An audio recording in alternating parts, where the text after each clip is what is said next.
My name is Alan Jimenez, and EthnicStudies welcomes you to our first annual Chicano x Latinx art exhibit. Thank you for joining us today. We have organized this event because we feel it is important to learn about our history and where we're from, so we can work today to make a better future. Art and culture are important they empower us, and they are tools that we can use to change our society. And EthnicStudies. Hi, my name is Amy, and I'm going to read a poem that I wrote called The Real Me. You call us different and inferior, but do you know my interior? The real me, how do you see? The hardships that my family had to overcome. Both our hearts beat at the same beat of a drum.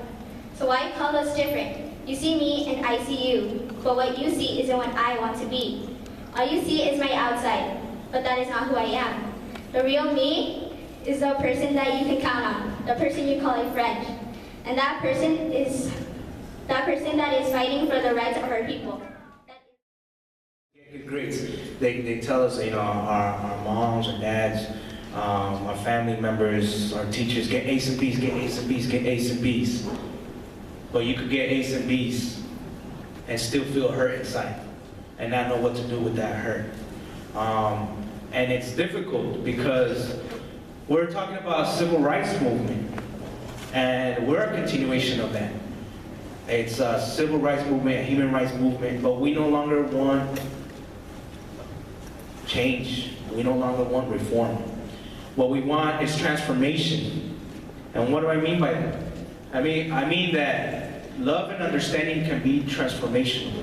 Because, for example, all the educators that really are there, they're always constantly there telling you, you're important, you matter, I care about you, and they show it with their actions. When you do something, they ask you, what's wrong, what happened, what led you to do that, make that decision or do that action. That love, that understanding is helping us understand, helping us heal. Also agree with Abraham. We need to really look at all the other components outside of the school system, right? But also we need to take a look at the K through 12 system as well. And I think it lacks a lot of history classes, actual history classes, right?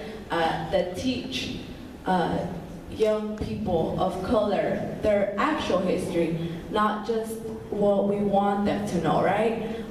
So I think there needs to be a lot of work from kindergarten, or even preschool if possible, right? Of trying to teach them that they matter, that students matter, and that their history matters, and that where they come from, it shouldn't be a place that you feel ashamed.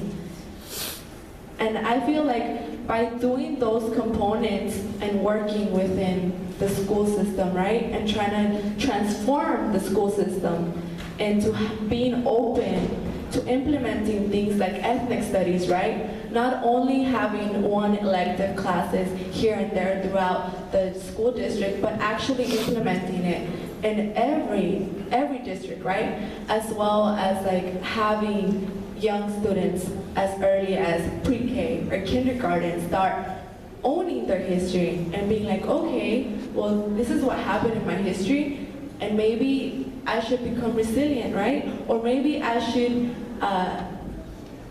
feel empowered to continue my education way beyond just high school, right? Or not even high school. Of that identity, to both Abraham and Claudia's points, that LGBTQ youth, or lesbian, gay, bisexual, transgender, queer, questioning youth, have higher rates of bullying and depression because of their identity, and it stems from people not really understanding, their identity and possibly making fun of them, even if it's a simple joke. I think that has an impact, and so definitely that's part of it. And so there's that hurt inside, right, that could, prevent them from potentially going to college, because because of that they could drop out. And so there's that, and really, schools can do a better job of creating safer spaces for LGBT youth by doing different types of activities like the Rainbow Warriors Club, by really taking into account these folks' identity and talking to teachers on how to address. We need a vision for something better, because otherwise we're putting band-aids on, and racism is structural. It's bigger than education. It's bigger than each of us. It's bigger than our own community. So yes, we have to work diligently at what we can do now, because we exist now, right? But we also have to constantly keep those connections to some broader vision of a better world.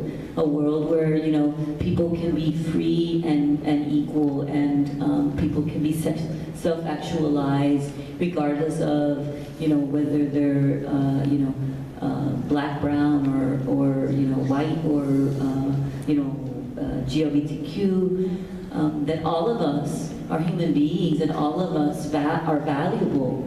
Regardless of what we do with our life, the moment we're born, we're worthy of dignity, of every respect, of every right, human right that exists, right?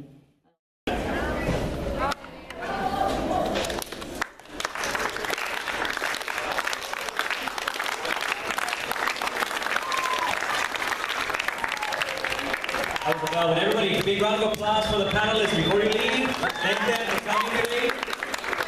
Big round of applause. Here we go. So my name is Jose Magana. I'm in 8th grade at Spurgeon Intermediate, and I work with different youth. Like I'm in a socialist club. I help out resolve problems that are within the school, and the Rainbow Warriors Club to help out with LGBTQ. So today is the Chicano Latinx civil rights panel, I guess. Yeah, so we created different art to teach the students their own history, since we don't get taught in the textbooks and everything. Would you recommend ethnic studies to other students? Everyone. I think they should know their own history and make them feel proud about themselves. Not only students of color, but also, as you would say, whites and other ethnicities, because they would really learn more about the world and where they live in, And yeah, it would really help them. It also shows, like in studies have shown, the job rates have decreased a lot since ethnic was implemented. So I think that would be really cool. My name is Lena Perez, and I'm in 8th grade. So tell me a little bit about the art exhibits here. Do you have any piece of art here today? Yeah, mine is about Sylvia Mendes and Mendes versus Westminster. Okay. I just drew like the American and Mexican flag and the Puerto Rican flag, because that's like where she's from.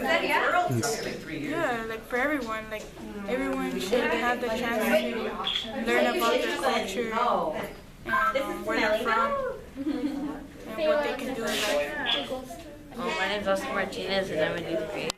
So what's the meaning of what you're all organizing today? Well, we're celebrating Chicanx and Latinx month, and we created an art piece for how people stood up for their rights. And each of these represent a different civil rights movement, like the Brown vs. Board movement, how immigrant labor holds up the world. What about this one? And this one is the walkout, and basically the students walked out of their high schools because they couldn't speak their home language, Spanish. They got beaten up and they protested.